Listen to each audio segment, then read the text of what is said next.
A disease that acts similar to HIV could be killing bees around the country.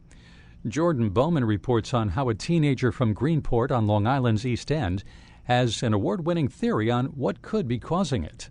14-year-old Joe McInnis always had an interest in science.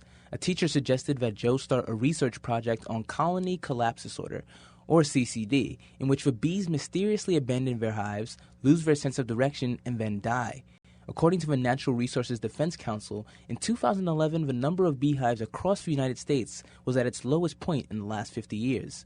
Bees are responsible for about one-third of the world's food supply by pollinating major crops. Bees are so important to our entire world. I'd really like to see this project have some good outcome to help the scientific world.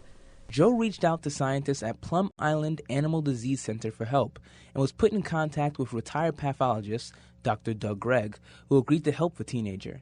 In a makeshift laboratory in a piano repair shop in Greenport, Joe and Dr. Gregg are researching whether iridovirus is the cause.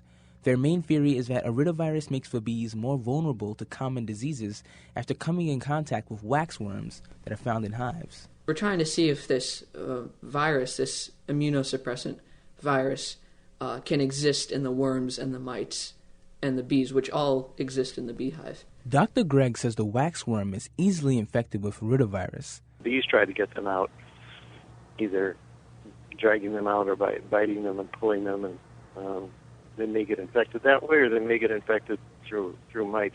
Joe recently became the youngest person to receive an award from the New York State Histotechnological Society for his research into CCD. Jordan Bowman, WSHU News.